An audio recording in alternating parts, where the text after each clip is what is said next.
आपण अर्थसंकल्पीय अधिवेशनाच्या पूर्वसंध्येला आपली पत्रकार परिषद सुरू करू. मी आपल्या सर्वांचं स्वागत करतो. सुरुवातीला सुनीता वहिनींना मी विनंती करतो की त्यांनी या ठिकाणी आपल्याला संबोधित करावं. नमस्कार.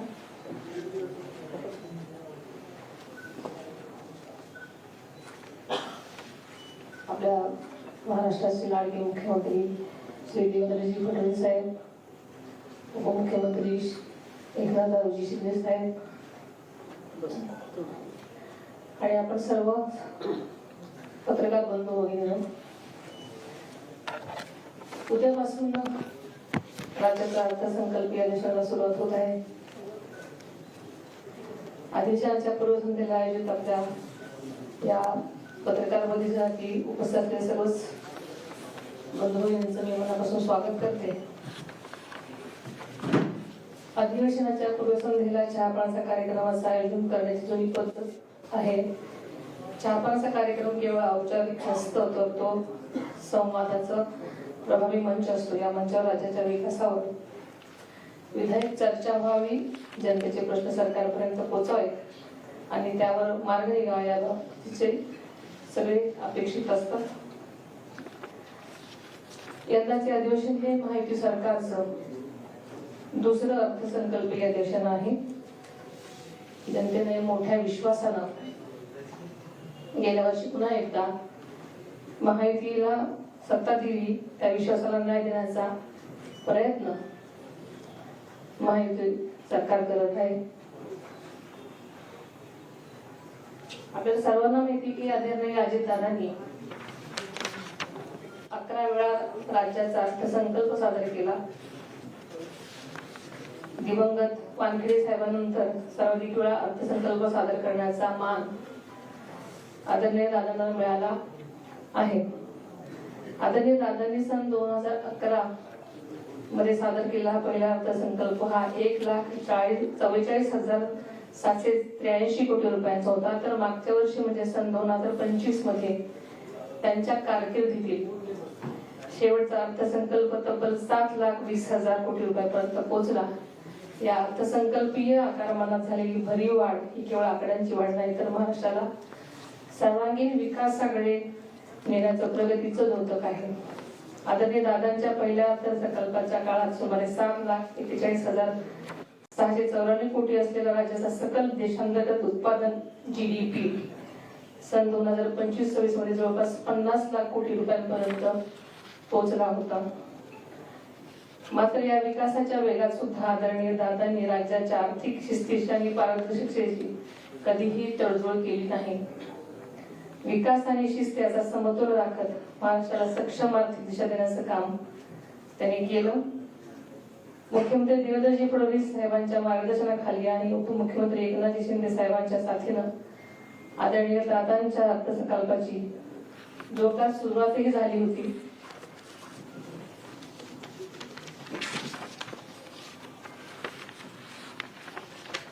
मात्र यंदाचा अर्थसंकल्प त्यांच्या कारकिर्दीतला 12वा अर्थसंकल्प ठरला असता मात्र नीतीच्या मनात काहीतरी वेगळंच होतं आणि अचानक आपल्याला सोडून ते गेले. मात्र यापूर्वीच आदरणीय दादांनी त्यांच्या टीमनं अर्थसंकल्पाची तयारी जवळपास अंतिम टप्प्यापर्यंत दिलेली आहे. पंतप्रधान नरेंद्र मोदी साहेबांच्या विकसित भारतचे स्वप्न साकार करण्यासाठी महाराष्ट्राची अर्थव्यवस्था $1 ट्रिलियन नेण्याचा आदरणीय दादांचा ध्यास होता. त्यासाठी सातत्यानं ते प्रयत्नशील होते. आर्थिक शिस्त, नियोजन, मदत आणि विकासाचा समतोल हेच त्यांच्या कामाचं सूत्र होत. यंदाचा अर्थसंकल्प मुख्यमंत्री महोदय सादर करणार आहेत ते सुद्धा राज्याच्या विकासावर वाटेवर पुढे नेणारा असेल, त्यांच्या घटकाला न्याय देणारा असेल याबद्दल मला ठाम विश्वास आहे. महायुती सरकार पुन्हा सत्तेत आल्यानंतर लाडकी बहीण योजना बंद होईल अशी टीका झाली. मात्र आदरणीय दादांनी योग्य आर्थिक नियोजन करून या योजनेसाठी निधीची कमतरता कधीही भासू दिली नाही. ही योजना यशस्वीपणे सुरू ठेवली. माझं हे पहिलंच अधिवेशन आहे आणि अत्यंत चांगल्या प्रकारे नियोजनबद्ध चालेल अशी मला खात्री आहे. धन्यवाद.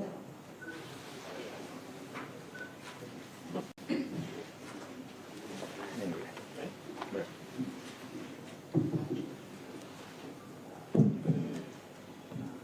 सर्व पत्रकार मित्रांचं स्वागत. उद्यापासून विधिमंडळाच्या बजेट सेशनला सुरुवात होते आणि बजेट सेशन म्हटलं की सगळ्यांचं लक्ष अजितदादांकडे लागून राहायचं. कारण बजेट अजितदादा मांडायचे आणि आता सुनेत्राताईंनी सांगितलं 11वं बजेट त्यांनी मांडली. पण आज दुर्दैवाने अजितदादा आपल्यात नाहीत. अजितदादांच्या दुःखाचं सावट या अर्थसंकल्पीय अधिवेशनावर आहेच आणि दादांना श्रद्धांजली वाहून अधिवेशनाची सुरुवात करण्याची दुर्दैवी वेळ आमच्या सगळ्यांवर आलेली आहे. हे अनपेक्षित आहे आणि अतिशय अनाकलनीय आहे. शेवटी आपल्या हातात काही गोष्टी नसतात आणि नियतीसमोर आपलं चालत नाही. हेच या दुर्घटनेवरून सिद्ध झालेलं आहे. आणि सुनेत्राताई आहेत, आम्ही दोघंही त्यांच्या पाठीशी आहोत. आमचं हक्क मंत्रिमंडळ आहे, सर्वजण त्यांच्या सोबत आहोत. गेल्या वर्षी बजेट मांडताना अजितदादा म्हणाले होते विकास आता लांबणार नाही, महाराष्ट्र आता थांबणार नाही. तर अतिशय शिस्तप्रिय आणि आर्थिक जी काही घडी कशी बसवायची आणि प्रसंगी मंत्रिमंडळ बैठकीमध्ये देखील आपल्या सर्व सहकाऱ्यांना आपल्या राज्याच्या आर्थिक बाबींबद्दल स्पष्टपणे सांगणारे अजितदादा गेले 25-30 वर्ष सोबत काम करताना आपण पाहिलेलं आहे. खरं म्हणजे आता त्यांचं जे काही स्वप्न आहे ते आपण पूर्ण करायचं आहे, महाराष्ट्राला पुढे न्यायचं आहे. आणि यावेळचं जे बजेट आहे ते मुख्यमंत्री देवेंद्रजी मांडणार आहेत. ते उत्तम अर्थतज्ञ आहेत. त्याने महाराष्ट्रातल्या सर्व बाबींची माहिती आहे.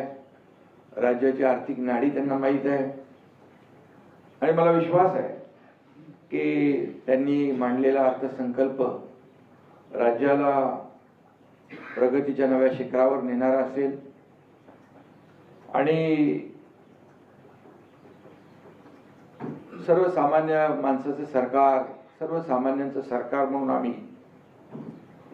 गेले 3.5 वर्ष काम करतोय. मी मुख्यमंत्री असताना 2.5 वर्ष, आता देवेंद्रजींचं 1 वर्ष, असे 3.5 वर्ष हे सर्वसामान्यांचं सरकार म्हणून अनेक योजना आम्ही केल्या. नुकतेच दावोसला मुख्यमंत्री देवेंद्रजी आणि उद्योगमंत्री उदय सामंत यांनी 30 लाख कोटीचे करार केले. हे देखील एक मोठी अचीवमेंट राज्यासाठी आहे. 40-50 लाख लोकांना रोजगार मिळेल आणि राज्य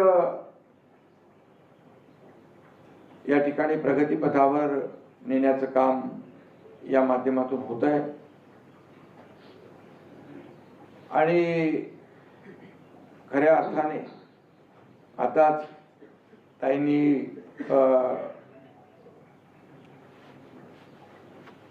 लाडक्या बहिणींच्या बाबतीमध्ये या ठिकाणी विषय मांडला.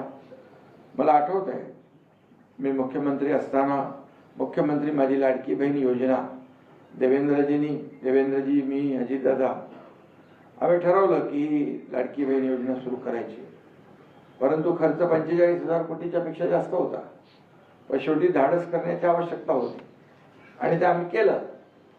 आणि अजितदादांनी देखील त्या एवढा मोठा जो काही भार होता, आर्थिक घडी विस्कटणार नाही याची काळजी घेतली आणि ती योजना आम्ही यशस्वी केली, सुरूही केली आणि ती योजना आज सुरू आहे. याचा आम्हाला सगळ्यांनाच आनंद आहे. लाडक्या बहिणींनी देखील आम्हाला, आमच्या सरकारला, महायुती सरकारला आशीर्वाद दिले आणि ती योजना देखील काही लोक आज पत्रकार परिषदेमध्ये सांगत होते पैसे 3,000 रुपये द्या, अमकं करा. त्याच लोकांनी त्या योजनेमध्ये खोडा घातला होता. काही लोक कोर्टात गेले होते, त्या योजनेला विरोध केला होता.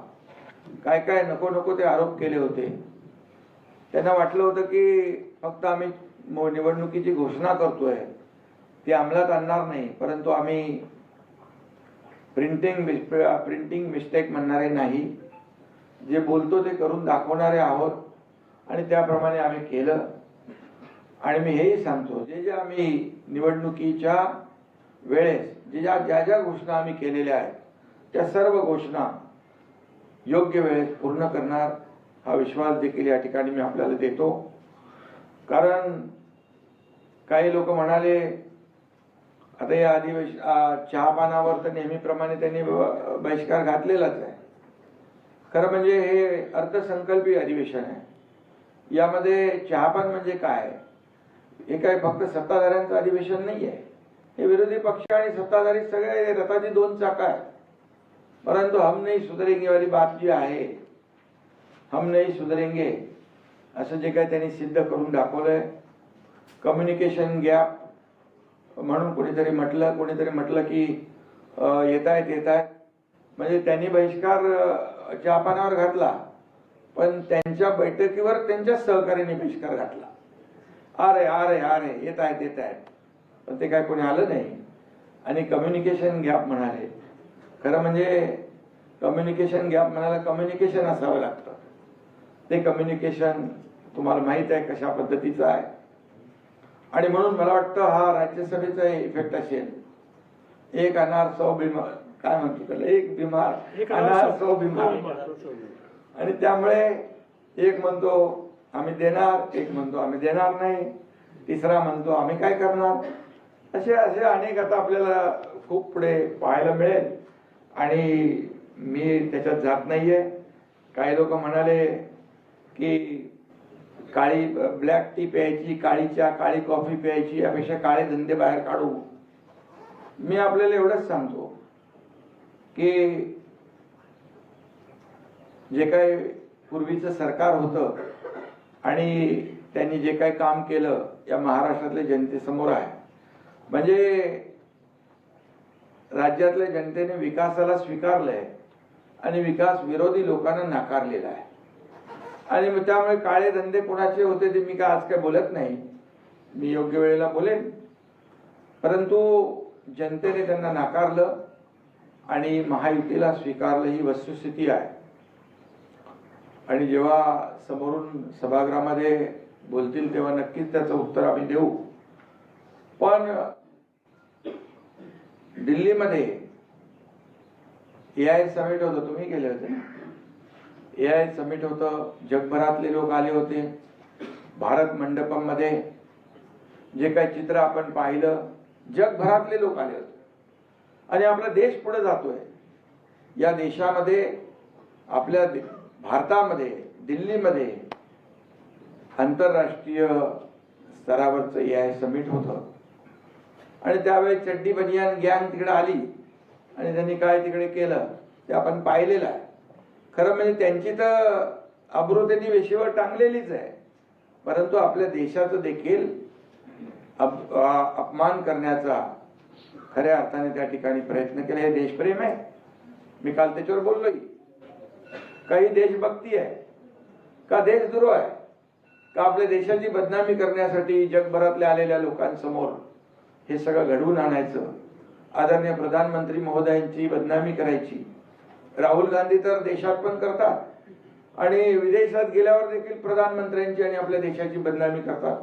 हे कुठला देशप्रेम आहे? हा खरा देशद्रोह आहे. आणि म्हणून आम्हाला अपेक्षित आहे की अशा प्रकारचं कृती इथं या अधिवेशनात होऊ नये पायऱ्यांवर, या अधिवेशनामध्ये या, सभागृहामध्ये या. सरकार तुमच्या सगळ्या प्रश्नांची उत्तरं द्यायला तयार आहे. आणि हे अर्थसंकल्पीय अधिवेशन आहे. या अर्थसंकल्पीय अधिवेशनामध्ये सर्वसामान्य लोकांच्यासाठी विरोधी पक्षाने भांडायचं असतं, विरोधी पक्षाने प्रश्न उपस्थित करायचे असतात आणि सत्ताधारी पक्षाकडून त्या आपल्या जनतेला न्याय मिळवून घ्यायचा असतो.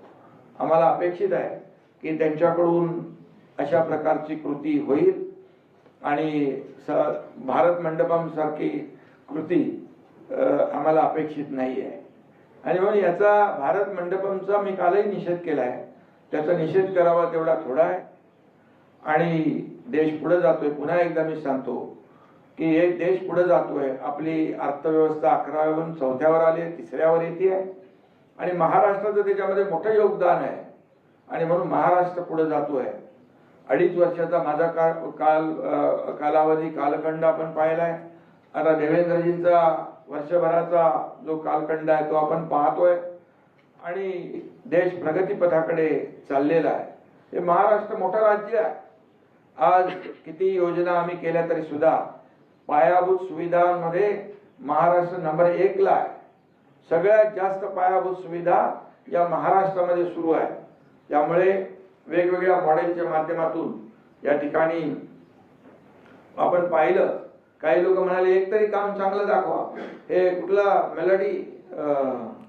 मेलडी रोड जो आपला कोस्टलचा काय तो गाणं आहे ना आपला, जय हो जय हो, त्याच्याबद्दलही काही लोक म्हणाले एक तरी चांगलं काम दाखवा. अरे अटल सेतू बघा, तुम्ही बंद केलेले मेट्रोची कामं बघा, कारशेडला स्टे दिलेलं ते बघा. हे सगळे स्टे आम्ही हटवले, सगळे स्पीड ब्रेकर हटवले. सगळी सरकार आता प्रगती सरकारच्या वेगाने पुढे जात आहे. मी काय त्या कामांचं काय बोलत नाही, परंतु मुंबईमध्ये देखील मोठ्या प्रमाणावर जे आदरणीय प्रधानमंत्री मोदयांचं स्वप्न आहे सगळ्यांना घरं, आमच्या हिंदुहृदय सम्राट बाळासाहेबांचं स्वप्न होतं 40 लाख लोकांना घरं. या पुढच्या 5 वर्षात आम्ही 40 लाख घरं या गोरगरिबांना दिल्याशिवाय राहणार नाही. हाऊसिंग पॉलिसी आपण केलेली आहे. झोपडपट्टी मुक्त मुंबई महाराष्ट्राचा आम्ही संकल्प केलेला आहे. MMRDAच्या माध्यमातून देखील एक त्या ठिकाणी दुर्घटना घडलेली आहे, वस्तुस्थिती आहे, त्यामुळे सक्त कारवाई केली आहे. त्याला निलंबित करून टाकलंय. जी कंपनी होती त्याला 5 कोटीचा दंड लावलाय. जो कन्सल्टंट होता त्याला 1 कोटीचा दंड लावलेला आहे आणि कुणालाही पाठीशी घालणार नाही. त्यांच्यावर कठोर कारवाई करण्याचे संकेत 4 लोकांना अटक केलेली आहे. मुख्यमंत्री महोदयांनी स्वतः गांभीर्याने घेतलंय. मी देखील त्या संबंधित आमच्या अधिकाऱ्यांना सक्त सूचना ताकीद दिलेल्या आहेत. या दुर्घटनेची पुनरावृत्ती होऊ नये यासाठी सेफ्टी ऑडिट, स्ट्रक्चरल ऑडिट हे सगळं करण्याच्या सूचना ऑनगोईंग प्रोजेक्ट जेवढे आहेत या सगळ्यांना दिलेल्या आहेत. आणि आम्हाला दुर्घटनेच्या बद्दल जे मुख्यमंत्री सहायता निधीतून तर 5 लाख दिलेच, परंतु MMRDAच्या माध्यमातून देखील प्रत्येक मृताला 15 लाख रुपये दिलेले आहेत. शेवटी पैसे देणं हा महत्वाचा विषय नाही, परंतु जी घटना झाली त्याच्या कुटुंबियाच्या मागे उभं राहण्याचं काम केलं आणि घटना पुनरावृत्ती होऊ नये याची देखील काळजी आम्ही घेतोय. आणि म्हणून MMRDA जे काम करते 48,000 कोटीचं बजेट परवा शिल्की बजेट त्यांनी सादर केलेलं आहे. आणि म्हणून अनेक कामं विकासाची या ठिकाणी सुरू आहेत. आज सिंचनाचे प्रकल्प देखील महाविकास आघाडीच्या सिंचनाच्या 2.5 वर्षामध्ये 4 प्रकल्पांना सुधारित प्रशासकीय मान्यता दिली होती. आमच्या महायुती सरकारमध्ये जवळपास 125 प्रकल्पांना सुधारित प्रशासकीय मान्यता. आताच आपण जवळपास कुठलं वैनगंगा नळगंगा प्रकल्पाला मान्यता दिली. 90,000 कोटींना मान्यता दिली, 94,000 कोटींना. आणि मराठवाड्यातला दुष्काळ त्या माध्यमातून दूर होणार, विदर्भाला सिंचनाला पाणी मिळणार. या सगळ्या गोष्टी आम्ही करतोय. आणि एक तरी काम दाखवा म्हणतायत. ही किती कामं दाखवा, वेळ आल्यावर आम्ही दाखवू त्यांना. परंतु एवढंच आहे की हे सरकार जे आहे हे स्थगिती सरकार नाही, हे प्रगती सरकार आहे आणि हे सर्वसामान्यांचं सरकार आहे. आणि म्हणूनच यामध्ये अनेक निर्णय आम्ही घेतले. गेल्या परवाच्या MMRDAच्या बैठकीमध्ये पाण्याची निकड लक्षात घेऊन 3 धरणांना आम्ही मान्यता, पोशीर, शिलार आणि त्याचबरोबर काळू धरणाला देखील 500 कोटी रुपये इरिगेशनकडे वर्ग केलेले आहेत. मी त्यांना जे मला म्हणजे पत्रकार परिषदेत विचारलं त्यांना थोडक्यात सांगतोय. त्याचबरोबर नवीन आपण वाहतूक कोंडी मुक्त मुंबई त्याच्यावर आपण काम करतोय. मुख्यमंत्री महोदयांनी देखील सूचना दिलेल्या आहेत. आता आपण फक्त जमिनीवरून रिंग रोड तयार करत नाहीये, तर खाली काय पाताळ लोक त्याच्यामध्ये अंडरग्राऊंड टनेलच्या माध्यमातून देखील आम्ही वाहतूक कोंडी दूर करतोय. BKC कुर्ला 70 किलोमीटरचा टनेल मार्ग आपण करतोय. त्याचबरोबर बोरिवली ठाणे टनेल करतोय. मुंबई मुलुंड गोरेगाव टनेल करतोय. ही वाहतूक कोंडी दूर करण्यासाठी देखील पावलं आपण उचलतोय. आणि त्यामुळे पॉट टॅक्सीचं एक नवीन संकल्पना आपण या ठिकाणी करतोय. म्हणून काही केलं, एक तरी काम दाखवा. 1000 कामं आमच्याकडे आहे, योग्य वेळेला आम्ही दाखवू. आणि म्हणून मला एवढंच सांगायचं आहे की आज ज्यांनी काही प्रश्न या ठिकाणी उपस्थित केलेले आहेत त्यांना मी एवढंच सांगू इच्छितो, तुम्ही सभागृहात या आणि या राज्यातल्या सर्वसामान्य जनतेचे प्रश्न मांडा आणि आम्हाला विचारा की आम्ही 3.5 वर्षात काय केलंय आणि तुम्ही 2.5 वर्षामध्ये काय केलंय. भ्रष्टाचार कशाशी खातात ते कोणाला माहीत आहे, आपल्याला माहीत आहे. आणि म्हणून मला आजच्या या बैठकीमध्ये, आजच्या पत्रकार परिषदेमध्ये सगळं काय बोलायचं नाही आहे, परंतु हे सर्वसामान्यांचं सरकार हे सर्वसामान्य लोकांसाठी काम करतंय. शेतकऱ्यांना काय दिलं म्हणाले, शेतकऱ्यांना 32,000 कोटीचं पॅकेज आता आम्ही जाहीर केलं. दिवाळी काळी होऊ देणार नाही आम्ही जाहीर केलं होतं आणि त्याप्रमाणे पैसे त्यांच्या खात्यात जाऊ लागले. आम्ही शेतकऱ्यांसाठी NDRFचे निर्णय बदलले, 2 हेक्टरचे 3 हेक्टर केले. सततच्या पावसाचे पैसे मिळत नव्हते ते आम्ही देऊ केले. आणि म्हणून त्याचबरोबर आताच विजेचं देखील आपण आजच्या कॅबिनेटमध्ये त्याला मान्यता दिली. दिवसा शेतकऱ्यांना वीज देण्याचं देखील निर्णय सरकारने घेतला आणि तो वीज त्यांना मिळू लागलेली. असे अनेक निर्णय सरकारने घेतलेले आहेत. त्यामुळे मला वाटतं की यावेळेचं जे काही बजेट जे आहे हे सर्वसामान्यांसाठी असेल आणि सर्वसामान्य आणि याबरोबर मुंबईला देखील आपण पाहिलं. आता परवा आपले फ्रान्सचे राष्ट्राध्यक्ष मॅक्रॉन आले होते. प्रधानमंत्री मोदीजी जसं म्हणाले त्यांच्या भाषणात मुंबईला ग्लोबल फिनटेक हब करायचं आहे, त्याची वाटचाल सुरू झालेली आहे. मग का पोटदुखी एवढी, का पोटसूळ, का मुंबईला जागतिक दर्जाचं शहर करण्यासाठी तुम्ही 25 वर्ष जे घालवले, आज आम्ही 3.5 वर्षामध्ये किंबहुना देवेंद्रजी जेव्हा मुख्यमंत्री होते त्या काळात सुरू केल्या योजना, यांच्या काळामध्ये बंद पाडल्या. आमचं महायुती सरकार आलं की पुन्हा सुरू केल्या. आणि म्हणून हे सगळं जे आहे विकासाला जनतेने स्वीकारलेलं आहे. आणि जे काळे धंदे बाहेर काढू म्हणणाऱ्यांना लोकांनी घरी बसवलेलं आहे. महाराष्ट्रामध्ये देखील झालेल्या ज्या निवडणुका आहेत, विधानसभेच्या निवडणुकांनंतर या ठिकाणी झालेल्या नगर परिषदेच्या निवडणुका, झालेल्या महापालिकेच्या निवडणुका, झालेल्या जिल्हा परिषदेच्या निवडणुकांमध्ये देखील महायुतीनेच हॅट्रिक केलेली आहे. आणि म्हणून ज्यांनी काळे धंदे केले त्यांना घरी बसवलं. मुंबईकरांनी देखील काम करणाऱ्यांच्या पाठी आशीर्वाद दिले आणि कामाची पोचपावती या ठिकाणी मुंबईकरांनी देखील दिले. आणि म्हणून मुंबईकरांचं देखील मनापासून मी अभिनंदन करतो. झालेल्या AI समिटमध्ये दिल्लीच्या आपल्या रिलायन्स ग्रुपने 10 लाख कोटीचं AI मध्ये जी इन्व्हेस्टमेंट केलेली आहे ती देखील मोठी महत्त्वाची आहे. त्याच्यामुळे देखील सगळ्या देशभरामध्ये रोजगार मिळेल, महाराष्ट्राला त्याचा फायदा होणार आहे. आणि म्हणून उद्योगपतींचं देखील अभिनंदन केलं पाहिजे जे मोठ्या प्रमाणावर गुंतवणूक करतायत. आणि म्हणून मी रिलायन्सचं, अंबानी ग्रुपचं देखील अभिनंदन करतो की अशा लोकांना आपण संरक्षण दिलं पाहिजे. मी आता मागच्या घटनेकडे जात नाही, उद्योगपतींच्या घराच्या खाली काय काय लावत होते, म्हणजे नको ते उद्योग सुरू होते. परंतु आम्ही उद्योगपतींना सुरक्षा देणार, उद्योगपतींना नवीन नवीन उद्योग येण्यास चालना देणार. खरं म्हणजे आपल्याकडे पोटेन्शियल आहे, इन्फ्रास्ट्रक्चर आहे, कनेक्टिव्हिटी आहे, स्किल मॅनपॉवर आहे, सगळं आहे. आणि म्हणून तर 30 लाख कोटींचं आता MOU झाले, आपले करारनामे झाले. मागच्या वेळेस देखील झाले, मी होतो तेव्हाही झाले, देवेंद्रजींच्या काळातही झाले. त्यामुळे उद्योगाला चालना देणारं हे महाराष्ट्र आहे. आणि मग किती सांगणार त्यांना, आणखी मी सांगायला वेळ अपुरा पडेल. आणि म्हणूनच स्वतः आत्मपरीक्षण करावं, आत्मचिंतन करावं. विरोधी पक्षनेता ते काय विरोधी पक्ष सभापती आणि अध्यक्षांचा विषय आहे. लोकांनी तुम्हाला नाकारलं, तेवढी संख्याच दिली नाही. आणि म्हणून मी इथे एकच आठवण सांगतो, एक भुजबळ होते, एकच आमदार होते, परंतु सभागृहामध्ये त्यांचा दणदणीत आवाज होता. संख्येला महत्व नाही, पदाला महत्व नाही, स्वतःवर आत्मविश्वास असला पाहिजे. म्हणून रडायची ज्यांना सवय लागलेली आहे ते रडगाणं कायम सुरू असतं. आम्ही त्याच्यामध्ये विरोधी पक्ष नेत्याच्या बाबतीमध्ये देखील त्यांनी काही इथे मुद्दे उपस्थित केले की सत्ताधारी पक्षाने ते अडवले. तो अध्यक्ष आणि सभापतींचा विषय आहे. आणि त्यामुळे आम्ही कुठल्याही विरोधी पक्षाचा अपमान करू इच्छित नाही आहे. विरोधी पक्षाला न्याय आम्ही देणार. सभागृहामध्ये त्यांनी भांडावं, प्रश्न उपस्थित करावे आणि सरकार पूर्णपणे सक्षमपणे त्यांच्या प्रत्येक प्रश्नाचं उत्तर या ठिकाणी देईल. आणि आम्हाला एकच आहे की सत्ताधारी आणि विरोधी पक्ष ही रथाची दोन चाकं आहेत, परंतु त्यांना ते मान्यच नाही आहे. त्यांना सभागृहामध्ये येण्यापेक्षा पायऱ्यांवर आंदोलन करण्यामध्ये धन्यता मानतात.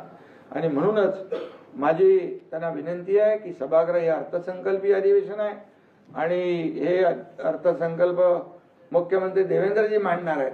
त्यामुळे तुम्ही या तिकडे आणि लोकांचे प्रश्न मांडा.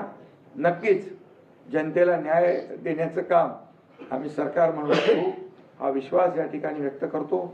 आणि पुन्हा एकदा आपल्याला मनापासून धन्यवाद देतो.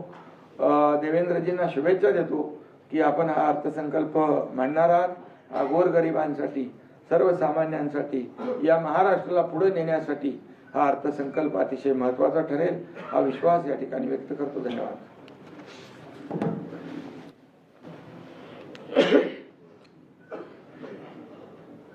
धन्यवाद शिंदे साहेब. महायुती सरकारचं 6वं अधिवेशन हे उद्यापासून सुरू होत आहे. आणि मला हा विश्वास आहे की या अधिवेशनाच्या माध्यमातून गोरगरीब आणि सामान्य माणसाचे प्रश्न सोडवण्याकरता आम्ही पुढाकार घेऊ. खरं म्हणजे 1 महिना हे अधिवेशन चालणार आहे, 4 आठवड्याचं अधिवेशन आहे. आणि मला याही गोष्टीचा अभिमान आहे की महाराष्ट्र विधानमंडळ एक असं विधानमंडळ आहे की देशामध्ये सर्वाधिक काळ आणि सर्वाधिक दिवस अधिवेशन हे महाराष्ट्र विधानमंडळात होतं. आमची संख्या ही अभूतपूर्व असली तरी आम्ही कुठेही अधिवेशनाचे दिवस कमी करा असा आग्रह बिझनेस ॲडव्हायझरी कमिटीत केला नाही. कारण अधिवेशन एक असं माध्यम असतं की ज्यातनं सर्वसामान्य लोकांना आपण न्याय देऊ शकतो. या अधिवेशनामध्ये 6 मार्चला मी अर्थसंकल्प मांडणार आहे. खरं म्हणजे माननीय अजितदादा पवार यांनी या अर्थसंकल्पाकरता प्रचंड तयारी केली होती आणि एक चांगला अर्थसंकल्प देण्याचा त्यांचा मानस होता. दुर्दैवाने हा अर्थसंकल्प मांडण्याची वेळ ही माझ्यावर आलेली आहे. एक अर्थमंत्री म्हणून अजितदादांना जे मी जवळून बघितलं, कुठल्याही मुख्यमंत्र्यांना निर्धास्तपणे अर्थ खातं ज्या व्यक्तीला देता येईल असे अजितदादा होते. कारण अर्थव्यवस्थेची शिस्त ही ते सातत्याने पाळायचे. कधीही बेशिस्त कारभार ते चालवून घेत नव्हते. आणि म्हणून आम्हाला खरं म्हणजे अर्थमंत्री म्हणून ते असल्यामुळे हे माहिती होतं की कुठे जर आम्ही अधिक लोकप्रिय अशा निर्णयांकडे गेलो आणि ते आर्थिक शिस्तीत बसत नसेल तर दादा आम्हाला स्पष्टपणे सांगतील की हे शक्य होणार नाही, ही आपली आर्थिक परिस्थिती नाही, आणि जिथे आवश्यक आहे तिथे मार्ग देखील काढून देतील. अशा पद्धतीचे दादा यावेळेस नाही आहे. पण माननीय सुनेत्रा बहिणी पहिल्यांदाच या अधिवेशनाला सामोरं जात आहेत. राज्यसभेचा त्यांचा अनुभव आहे, विधानसभेत पहिल्यांदाच विधानमंडळात त्या येत आहेत. पण मला विश्वास आहे की अनेक वर्षाचा जो त्यांचा अनुभव आहे त्यामुळे त्या देखील अतिशय ठामपणे ज्या पद्धतीनं दादा भूमिका मांडायचे तशा पद्धतीनं या अधिवेशनाला सामोऱ्या जातील. खरं तर आपल्याला कल्पना आहे की या अधिवेशनामध्ये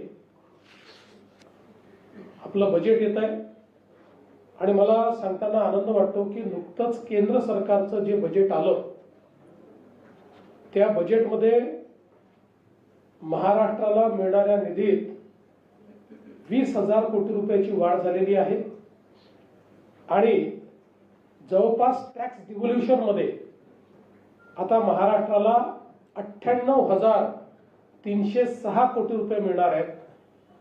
जी मागणी फायनान्स कमिशन समोर मी शिंदे साहेबांनी आणि अजितदादांनी केली होती ती बहुतांशी त्यांनी मान्य केल्यामुळे महाराष्ट्राला चांगला फायदा या ठिकाणी होतोय आणि म्हणून मी 16व्या वित्त आयोगाचे आणि केंद्र सरकारचे देखील या ठिकाणी आभार मानतो.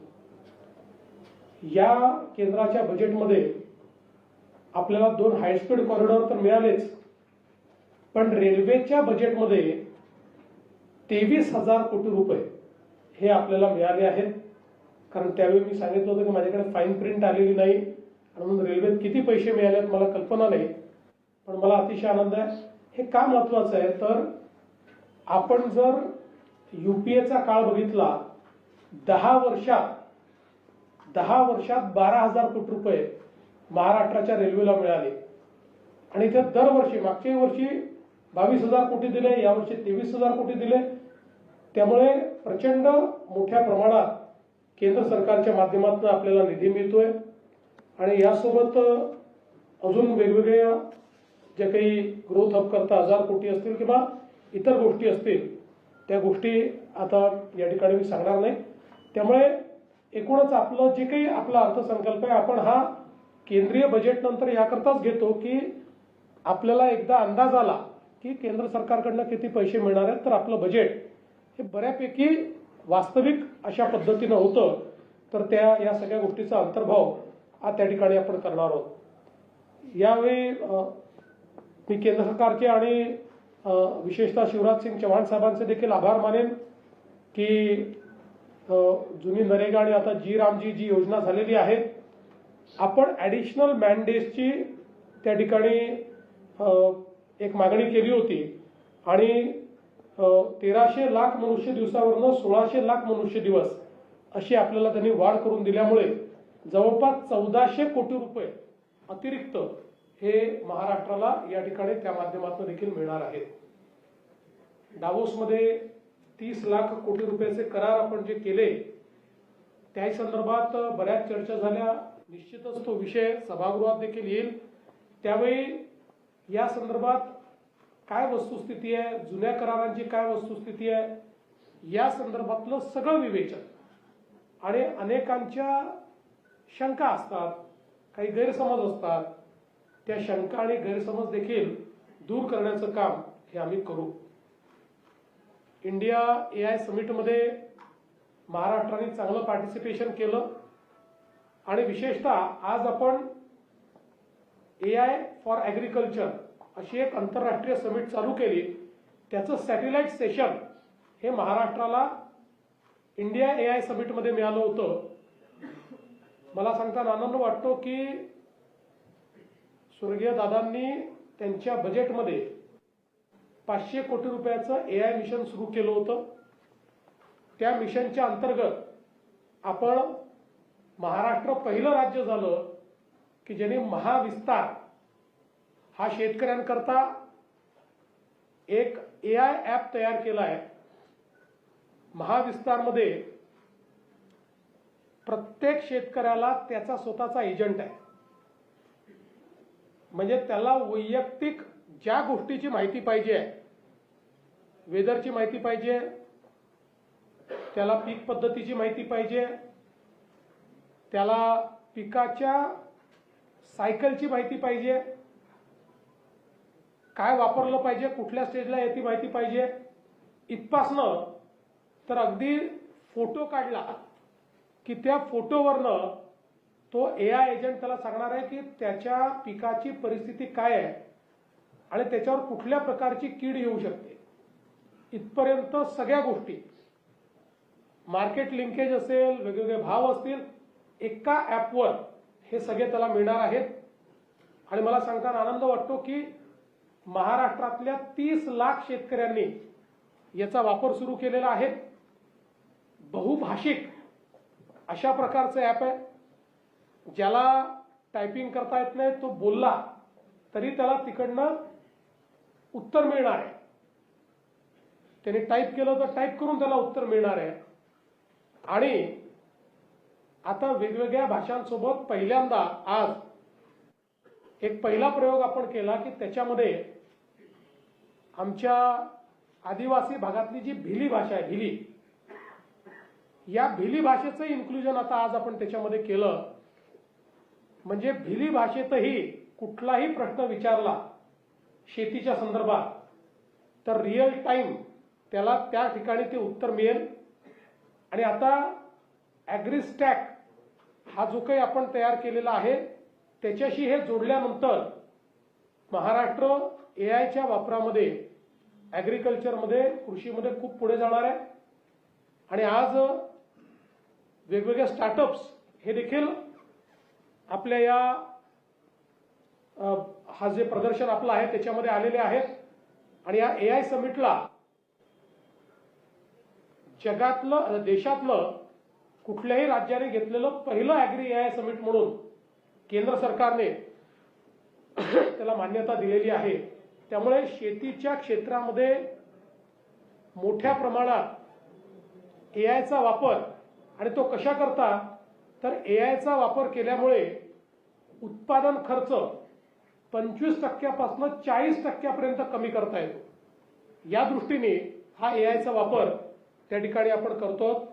मला असं वाटतं की एक अत्यंत महत्त्वाचा टप्पा हा महाराष्ट्राने या निमित्ताने गाठलेला आहे. आज खरं म्हणजे विरोधकांचं एक पत्र आम्हाला 6 पानांचं आणि 18 मुद्द्यांचं पत्र मिळालं. आणि आपल्याला माहिती आहे की शरद पवार गटाचे आमदार काही हजर नव्हते, त्यामुळे त्यांनी एका माजी आमदाराची सही त्याच्यावर घेऊन घेतली. त्यामुळे आमदारांसोबत त्या गटाच्या एका माजी आमदाराची सही त्यांनी त्या ठिकाणी घेतली आहे. खरं तर मला असं वाटतं की जागतिक मातृभाषा दिनी आपल्या मातृभाषेच्या इतक्या चुका या पत्रामध्ये आहेत. हे जर त्यांनी आदित्य ठाकरेंना दाखवलं असतं तर आदित्यजींनी कदाचित त्यांच्याकडचे जे एक्सपर्ट्स आहेत, तज्ज्ञ आहेत, त्यांना दाखवून ते सुधारून घेतलं असतं.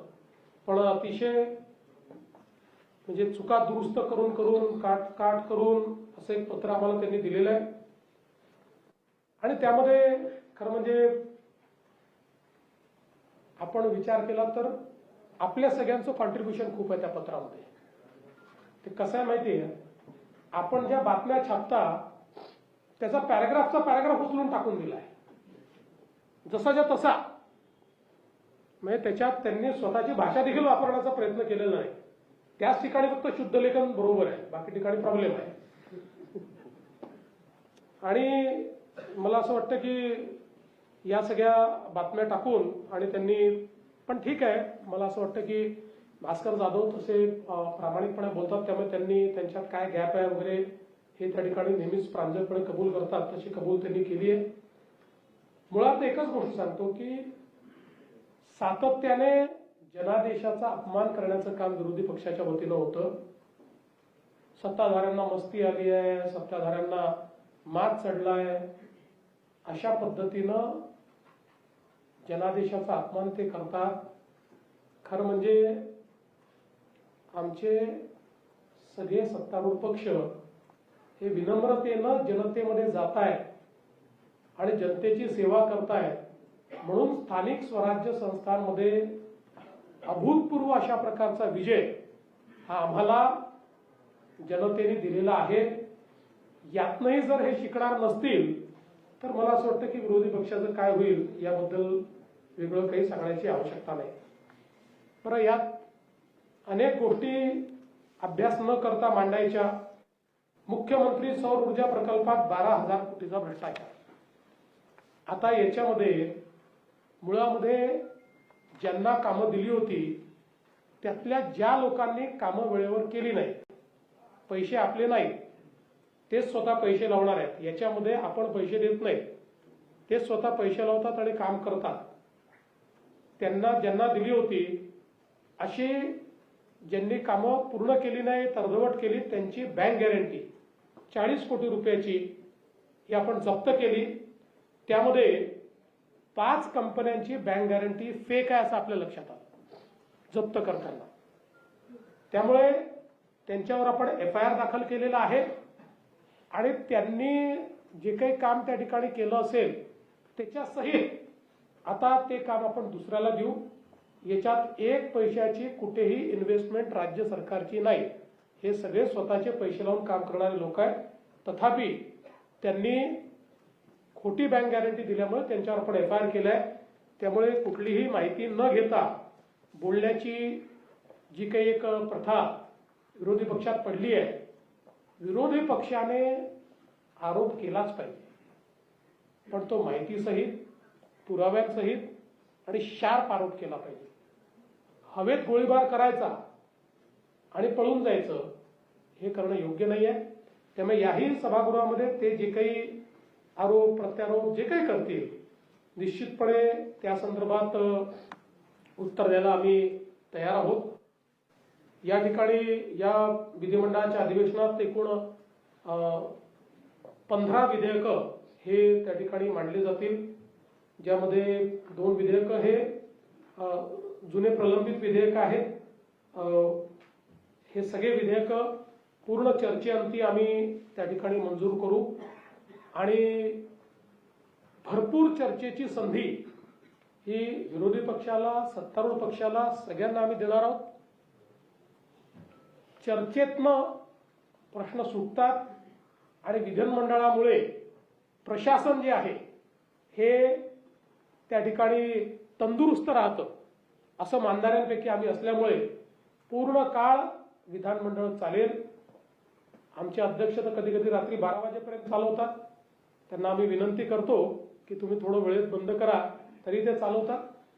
पण एवढाच विश्वास देतो, एक चांगला अर्थसंकल्प मांडण्याचा प्रयत्न आम्ही करू.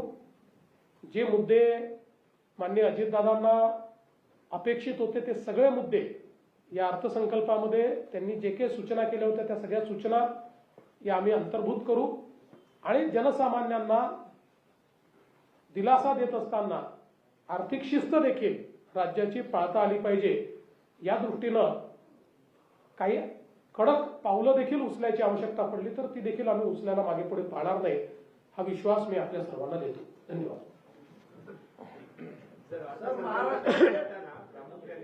लाडकी बहीण योजना असेल किंवा राज्याचं वाढलेलं कर्ज असेल त्याच्यामुळे जो आर्थिक भार राज्याच्या तिजोरीवर आला त्यावेळेला कसरत करावी लागली का तुम्हाला अर्थसंकल्प? असं आहे की आपण विकसनशील अर्थव्यवस्था आहोत, त्यामुळे प्रत्येक अर्थसंकल्प हा कसरत असतेच. कारण शेवटी विकसनशील अर्थव्यवस्थेमध्ये आपल्याला विकास, कर्ज, दायित्व यांचा मेळ बसवावा लागतो. पण मला असं वाटतं की महाराष्ट्राची परिस्थिती निश्चित अशी आहे की या ज्या काही आम्ही योजना सुरू केलेल्या आहेत या योजना बंद करण्याची वेळ आमच्यावर नाही, ते आम्ही चालू. धान उत्पादक शेतकऱ्यांसाठी बोनसचा विषय प्रलंबित आहे या अधिवेशनात थोडा उशीर झाला, कालच ते बोनस रिलीज झाला.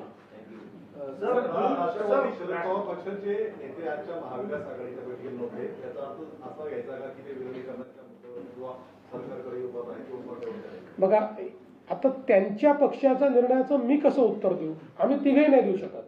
त्यांचं उत्तर तेच देऊ शकतात का आले नाही. कदाचित असंही असू शकतं की आपापसात काही त्या 3 पक्षांमध्ये भांडण चाललं असेल, काही अजून काही वेगळं असेल, त्यामुळे त्याचं उत्तर तर मी नाही देऊ शकणार. सेशन आहे, पण मागच्या काही दिवसात वारंवार म्हणजे आता अधिवेशन असल्यामुळे तो देखील मुद्दा तितकाच येईल की रोहित पवार किंवा त्या शरद पवार गटाकडून अजित पवार यांचा अपघात की घातपात याच्यावर वारंवार चर्चा केली जाते. हा मुद्दा देखील सभागृहात येताना दिसतोय. खरं तर सगळ्या चौकशा सुरू आहेत, सगळ्या गोष्टी सुरू आहेत, पण याला देखील कसं काही क्लॅरिटी उभा केलं जाते त्याला उत्तर असणार. पहिली गोष्ट तर अशी आहे की जो काही दुर्दैवी अपघात झालेला आहे त्यामुळे सर्वच लोक शॉकमध्ये आहेत. कोणाचं दुःख जास्त आहे आणि कोणाचं दुःख कमी आहे असं ते आखता येणार नाही.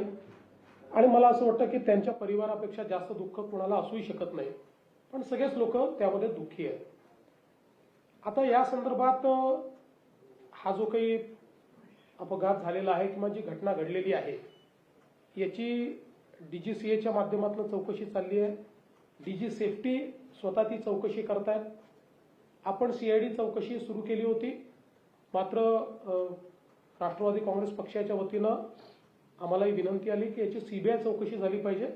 तर शेवटी आपल्याला सगळं सत्य कळलंच पाहिजे. तात्काळ मी केंद्र सरकारला पत्र लिहिलं आहे. मी स्वतः माननीय गृहमंत्र्यांशी बोललो आहे आणि त्याची आपण जी काही CBI चौकशी आहे ती देखील आपण करणार आहोत. आता आपण जर बघितलं तर जवळपास 2 प्रेस नोट या DGCAने किंवा DG सेफ्टीने त्या ठिकाणी दिलेले आहेत. त्याच्यामध्ये त्यांनी सांगितलं आहे की 13 निर्धारित मानकांवर ही त्यांची चौकशी जी आहे ती चौकशी सुरू आहे. डिजिटल फ्लाईट रेकॉर्डर जो आहे त्याचा डेटा त्यांनी पूर्णपणे डाउनलोड केलेला आहे. व्हॉइस रेकॉर्डर जो आहे त्याच्या संदर्भातही त्यांनी आपली भूमिका स्पष्ट केलेली आहे. त्यामुळे डेटा उपलब्ध होणार नाही अशी कुठलीच आता परिस्थिती त्या ठिकाणी नाही. त्या संदर्भात जी काही शेवटी ही विमानं परदेशात बनतात त्यामुळे तिथल्याही हा जो काही व्हॉइस रेकॉर्डर आहे त्याचा डेटा रिट्रीव्ह करण्याकरता त्यांची मदत ही त्या ठिकाणी घेतली जाते. आणि मलबा असेल, परिचालन किंवा मेंटेनन्स रेकॉर्ड असतील, या सगळ्यांची चौकशी चाललेली आहे. विशेषतः VSR ही जी कंपनी आहे या कंपनीचं पूर्ण ऑडिट हे DGCAने सुरू केलेलं आहे.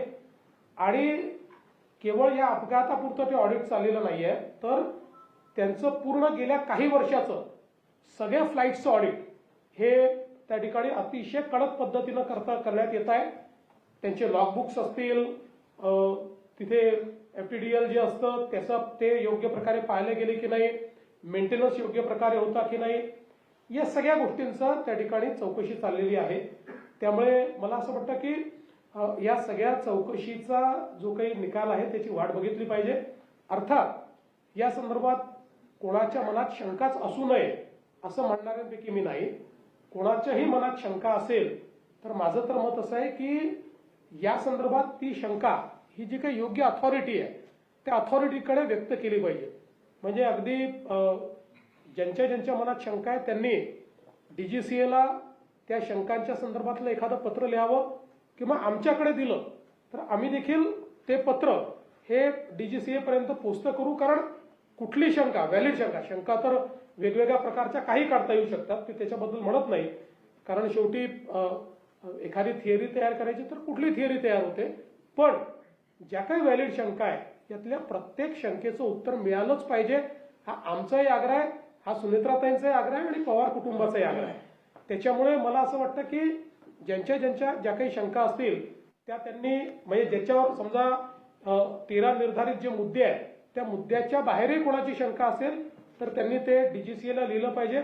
आम्हाला दिलं तर आम्हीही आपल्या वतीनं ते DGCAकडे पाठवू की याही शंकांच्या संदर्भात आपण उत्तर दिलं पाहिजे किंवा जो काही तुम्ही त्याच्यात चौकशी करताय त्या चौकशीत काय आढळत आहे हे त्या ठिकाणी सांगितलं पाहिजे. म्हणून मला असं वाटतं की कोणी चौकशीची मागणी करणं चुकीचं नाही. चौकशी झाली पाहिजे, चौकशी होतेच आहे. केंद्र सरकारला आणि सिव्हिल एव्हिएशन डिपार्टमेंटला या चौकशीमध्ये लपवण्यासारखं काही आहे असं मला वाटत नाही.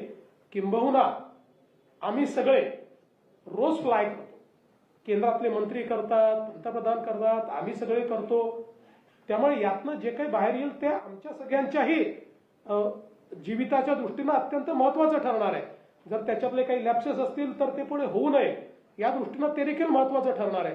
आता ही जी VSR कंपनी आहे याच्यामध्ये जवळपास देशभरातले सगळे नेते याच्यामध्ये फ्लाय करतात. आता हे जे विमान ज्याच्यात मान्य दादांचा अपघात झाला, मी 4-5 वेळा त्याच्यामध्ये मी स्वतः फ्लाय केलेला आहे.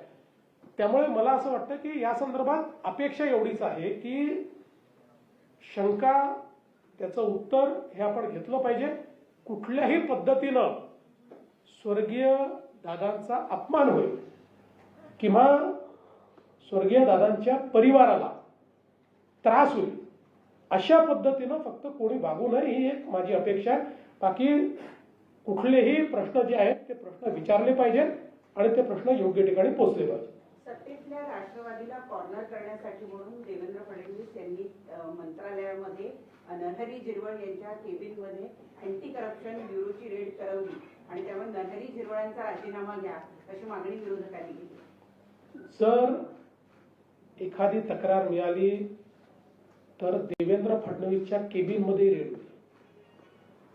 त्याचा काही देवेंद्र फडणवीसशी संबंध नसतो, त्याचा काही नरहरी झिरवळशी संबंध नसतो. आपल्याकडे मी अँटी करप्शन ब्युरोला स्पष्ट सूचना दिलेल्या आहेत की तुमच्याकडे ज्या वेळेस एखादी तक्रार येते, कुठल्या लेवलला तक्रार आहे हे बघू नका. त्यांना पूर्णपणे मी स्वातंत्र्य दिलंय की तुम्ही त्या ठिकाणी जाऊन कारवाई करा. त्यामुळे अशा पद्धतीनं जर कोणी मागणी करत असेल तर कारवाई होईलच. उद्या माझ्याही कार्यालयामध्ये जर कोणी एखाद्या व्यक्तीने अशा पद्धतीनं व्यवहार केला तर त्यालाही पकडण्याची मुभा ही मी दिलेली आहे. असा कोणी एखादा कार्यालयात पकडला गेला याचा अर्थ त्या मंत्र्याचा त्याला आशीर्वाद आहे, त्याला वरद हस्त आहे असं समजण्याचं कारण नाहीये. तसे पुरावे अद्याप तरी कुठलेही नाहीये. त्यामुळे मला असं वाटतं की या गोष्टींना जोडणं हे काही योग्य नाही. आणि सगळ्यात महत्वाचं म्हणजे आम्ही तिन्ही पक्ष हे अतिशय समन्वयाने चाललो. त्यामुळे आम्हाला असल्या प्रकारचे धंदे करण्याची आवश्यकताही नाही. नाही तर सीएम साहेब, विरोधी पक्षाचं म्हणणं आहे की मंत्रालयात ही एसीबी कारवाई करतं तेही मंत्र्यांच्या दालनात करतं, फक्त लिपिकावर कारवाई होते आणि सचिवाला दुसऱ्या खात्यामध्ये पाठवलं जातं. अशा वेळेस मंत्र्याची चौकशी होणार आहे का?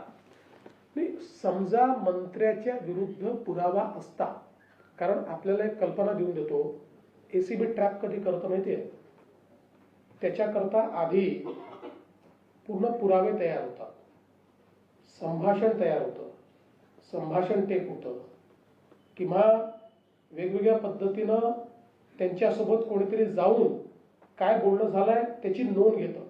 या सगळ्या नोंदी असतात. त्या नोंदीमध्ये ज्यांची नावं येतात, ज्यांच्या विरुद्ध पुरावे असतात, ज्यांच्या विरुद्ध थेट पुरावे असतात त्यांच्यावर कारवाई होते. आणि आता समजा एक लिपिक आहे, त्या लिपिकाने पैसे मागितले आणि त्याला पकडलं तर त्याच्यावर योग्य प्रकारे सुपरविजन न करणारे जे वरचे अधिकारी असतात त्यांच्यावरही काही ना काही कारवाई होते, म्हणून त्यांची बदली होते. आता या संदर्भात ज्यांची बदली झालेली आहे त्यांच्याबद्दल अद्याप माझ्याकडे पूर्ण माहिती नाहीये, मी ती पूर्ण माहिती घेऊन तुम्हाला बोलेन. पण या सगळ्या प्रकरणामध्ये कुठल्याही पुराव्यामध्ये कुठल्याही कन्व्हर्सेशनमध्ये मंत्र्याचं नाव आलेलं नाही.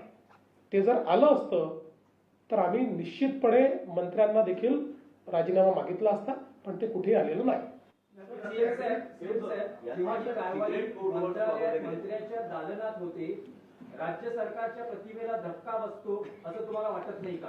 मंत्रालयात हो का तहसीलदाराच्या कार्यालयात हो, अशी कुठली घटना घडली तर राज्य सरकारच्या प्रतिमेला धक्का पोचतोच.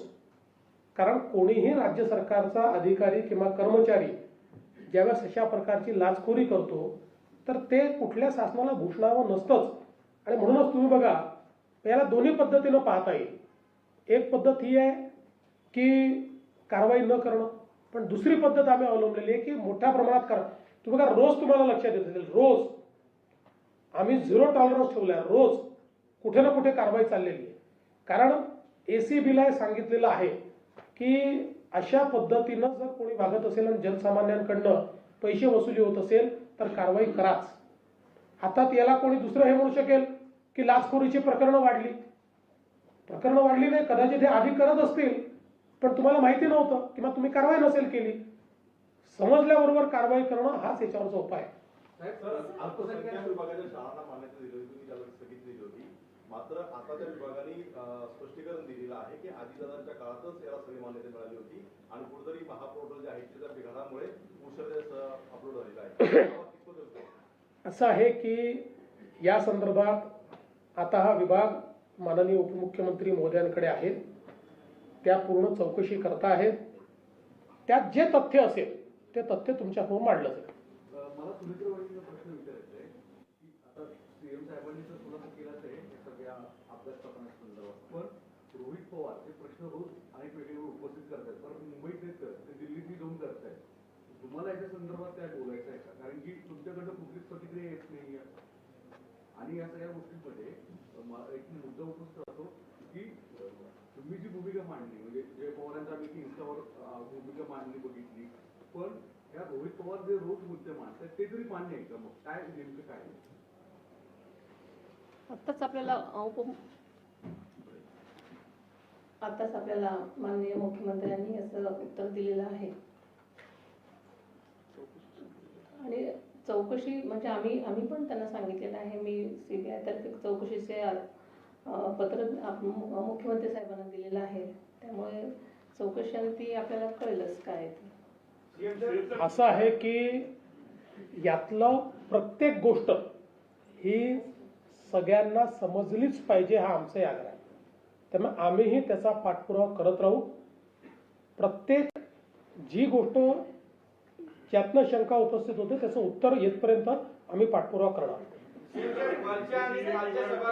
विरोधी पक्ष नेता नाहीये, त्यामुळे टेक्निकल मुद्द्यांवर असेल या सगळ्या शंका आणि प्रश्न उपस्थित केले जातात त्याचा जो शोध आहे त्याची जी प्रोब आहे ती CID करायची, CBI करायचं.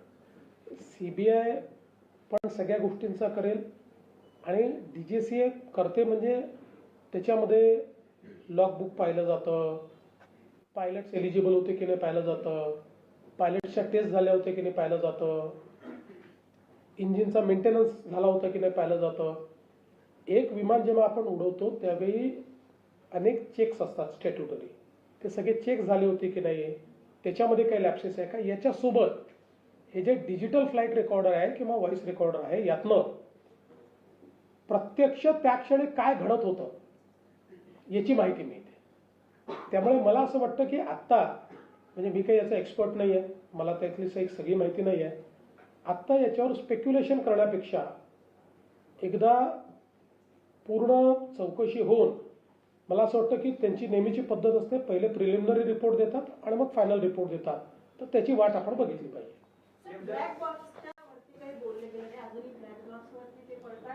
मला असं वाटतं की अतिशय क्लिअर कट DGCAच्या जे काही त्यांनी प्रेस विज्ञप्ती दिली आहे त्यात त्यांनी सांगितलं आहे 2 प्रकारचे इन्स्ट्रुमेंट असतात. त्यातला जो डिजिटल आहे जो सगळ्या गोष्टी टिपत असतो तो पूर्णपणे रिट्रीव्ह झाला आहे. जो व्हॉइसवाला आहे त्याही संदर्भात रिट्रीव्ह करणं चाललेलं आहे. तो जास्त ओव्हरहीट झाला होता म्हणून जे परदेशातले म्हणजे कंपनीचे लोक आहेत त्यांची मदत घेऊन तो रिट्रीव्ह करणं चाललेलं आहे. अगदी क्लिअर त्यांनी सांगितलेलं आहे. कंपनीचे जे विमान आहेत ना परदेशात त्यांना बॅन आहे, महाराष्ट्रात कशी ती विमानं रजिस्टर्ड? असं आहे की रोज कोणीतरी काहीतरी सांगत असतं. VSR कंपनीची विमानं नाहीत, म्हणजे काही त्यांची असतील. VSR हे एजंट आहेत, हे कंपनी चालवतात. वेगवेगळे लोक काही त्यांची स्वतःची विमानं आहेत त्यांनी खरेदी केलेले, वेगवेगळे लोक विमानं खरेदी करतात. ही सगळी जी विमानं असतात ही त्यांना जसं आपला टॅक्सीचा लायसन्स असतो किंवा परमिट असतं तशा प्रकारचं त्यांना ट्रान्सपोर्टेशनचं परमिट असतं आणि ते यांच्याकडे ती विमानं ठेवतात आणि यांचे पायलट्स असतात, यांचा मेंटेनन्स असतो आणि त्यात त्यांना भागीदारी मिळते. त्यामुळे महाराष्ट्र सरकारने गेले अनेक वर्ष म्हणजे आम्ही पाहतोय आता एकूणच या फील्डमध्ये 5-7 ऑपरेटर्स आहेत. त्यामुळे आलटून पालटून त्यांचीच विमानं येतात, तेच ऑपरेटर त्या ठिकाणी आणत असतात. आता कदाचित गेल्या काही वर्षांमध्ये VSR हा सगळ्यात मोठा ऑपरेटर झाला, सगळ्यात जास्त विमानं त्यांच्याकडे आहेत. त्यामुळे ती विमानं म्हणजे जेव्हा आपण विमान रिक्विजिशन करतो त्यावेळी या 4-5 ऑपरेटरपैकी कोणाचं तरी विमान येणार आहे, तर ते विमान येतं. सर, वरच्या आणि खालच्या सभागृहामध्ये विरोधी पक्ष नेता नाहीये. विरोधक म्हणतायत की सरकारनं मनाचा मोठेपणा दाखवावा लोकशाही टिकवण्यासाठी. सरकार घाबरते विरोधी पक्ष नाही, फारच घाबरलोय आम्ही, घाबरून अगदी घरीच बसलो आहे. घाबरून आमची चाळण झालेली आहे. पण मला असं वाटतं की याचं उत्तर शिंदे साहेबांनी दिलेलं आहे. हे शेवटी अध्यक्ष आणि सभापती मिळून ठरवतील.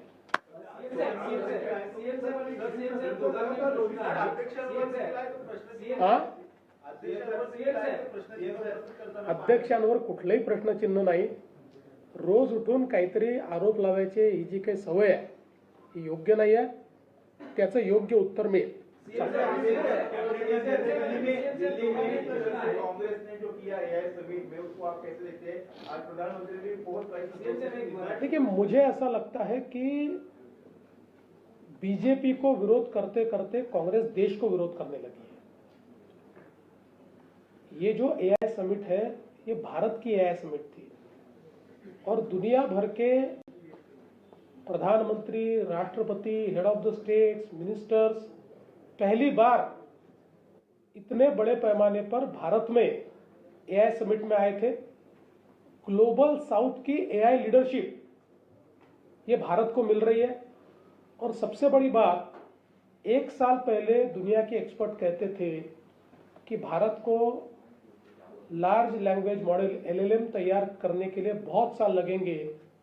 2 LLM हमने डेमोन्स्ट्रेट कर दिए. तो इतना जब आर्टिफिशियल इंटेलिजेंस का भारत को उसकी अगुवाई मिल रही है, ऐसे समय वहां पर जाना, और शिंदे साहब ने बहुत सही शब्द का इस्तेमाल किया, चड्डी बनियन गैंग, उन्होंने वहां पर जाकर इस प्रकार से भारत का नाम खराब करना. देखिए, कहीं ना कहीं मुझे ऐसा लगता है कि मैं हमेशा मानता था कि ह्यूमन इंटेलिजेंस और आर्टिफिशियल इंटेलिजेंस ये 2 अलग चीजें हैं और हमारे एफिशिएंसी को एनहांस करने के लिए आर्टिफिशियल इंटेलिजेंस की आवश्यकता है. लेकिन अब मुझे लगता है कि कांग्रेस का ह्यूमन इंटेलिजेंस पूरा समाप्त हो गया है. उनको सबसे ज्यादा आर्टिफिशियल इंटेलिजेंस की आवश्यकता है ताकि कुछ सोच कांग्रेस पार्टी को मिले और वो भारत बीजेपी को जरूर विरोध करे, एनडीए को विरोध करे, लेकिन भारत को विरोध करने की जो उन्होंने अभी ये नई परिपाटी शुरू की है, ये बिल्कुल उन्होंने समाप्त करनी चाहिए. देश के सभी लोगों ने इसकी बहुत निंदा की है.